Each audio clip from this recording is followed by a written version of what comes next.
வணக்கம். Welcome to Shanu சமையல்.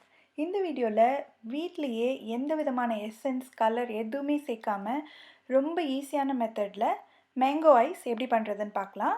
இதுக்கு எந்த மாம்பழம் வேணாலும் எடுத்துக்கலாம். நல்ல பழமாக இருக்கிற மாம்பழமாக எடுத்துக்கோங்க. நல்ல இனிப்பாக இருந்ததுன்னா ரொம்ப டேஸ்ட்டாக இருக்கும். இப்போ இதை பாதியாக நறுக்கியிருக்கேன். நல்ல பழுத்த மாம்பழன்றதுனால அதோட பழத்தை ஃபுல்லாக எடுக்கிறதுக்கு இந்த மாதிரி நீளமாக கோடு போட்டுட்டு அதே மாதிரி இப்படி க்ராஸாக போட்டுருங்க. தோல் நறுக்காமல் அந்த சதை பகுதி மட்டும் இந்த மாதிரி நறுக்கி இப்படி விரிச்சிங்கன்னா ஈஸியாக மாம்பழம் தோலை விட்டு ஈஸியாக எடுத்துடலாம், அதோடய ஃப்ளஷ் எல்லாத்தையுமே. இப்போ இந்த ஸ்பூனை வச்சு இப்படி நல்லா இப்படி ஸ்கூப் பண்ணி எடுத்திங்கனாலே கம்ப்ளீட்டாக எல்லாமே வந்துடும். நல்ல பழமாக இருக்கிற மாம்பழத்தில் தான் இந்த மெத்தட் ஈஸியாக ஒர்க் ஆகும்.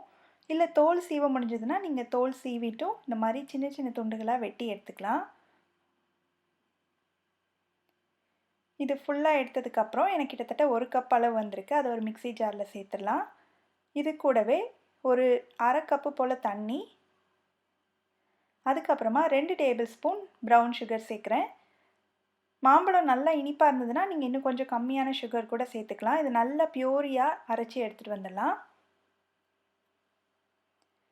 இந்த அளவுக்கு நல்ல ஃபைன் பேஸ்ட் மாதிரி அரைச்சிக்கணும். தண்ணி நிறைய சேர்க்க வேண்டாம், கொஞ்சமாக மட்டும் தண்ணி சேர்த்தா போதும். இப்போ இதை இந்த ஐஸ் லாலி மோல்டு இருக்கு இல்லையா, அதில் ஃபில் பண்ணிடலாம். எப்போவுமே இந்த மாதிரி மோல்டில் ஃபில் பண்ணும்போது ஃபுல்லாக ஃபில் பண்ணாமல் ஒரு 3/4 வாசி ஹைட்டுக்கு மட்டும் ஃபில் பண்ணிங்கன்னா தான் நம்ம அதை க்ளோஸ் பண்ணும்போது கரெக்டாக இருக்கும். இந்த மாதிரி மோல்டு இல்லாட்டி நீங்கள் வீட்டில் உள்ள குட்டி குட்டி டம்ளரில் கூட இதை ஃபில் பண்ணி ஃப்ரீஸ் பண்ணி எடுத்துக்கலாம். இப்போ இது ஃபுல்லாக ஃபில் பண்ணியாச்சு. இதை லேசாக இந்த டேபிள் மேலே வச்சு இப்படி லேசாக டேப் பண்ணிங்கன்னா அதில் இடையில ஏதாவது காற்றெல்லாம் இருந்ததுன்னா அதெல்லாம் போயிடும். இப்போ இதை ஃபுல்லாத்தையும் க்ளோஸ் பண்ணிடலாம். இதை ஒரு 6லேருந்து 8 மணி நேரம் ஃப்ரீசரில் வச்சு எடுக்கணும். 8 மணி நேரத்துக்கு அப்புறமா இந்த மோல்டை ஒரு 10லேருந்து ஒரு 20 செகண்ட் தண்ணியில் காமிச்சிட்டு இப்படி வெளியில் எடுத்தோம்னா ஈஸியாக அந்த ஐஸ் எடுக்க வந்துடும். பாருங்கள் எவ்வளோ அழகாக எடுக்க வருதுன்னு.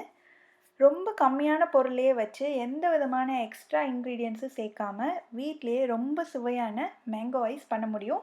நீங்களும் இந்த ரெசிப்பியை கண்டிப்பாக வீட்டில் ட்ரை பண்ணி பார்த்துட்டு எப்படி வந்ததுன்ற கமெண்ட் சொல்லுங்கள். இதே மாதிரி நிறைய ரெசிபிஸ் பார்க்கணுன்னா இந்த சேனலுக்கு சப்ஸ்கிரைப் பண்ணுங்கள். ஷானு சமையல், எளிய முறையில் இனிய சுவையில். நன்றி.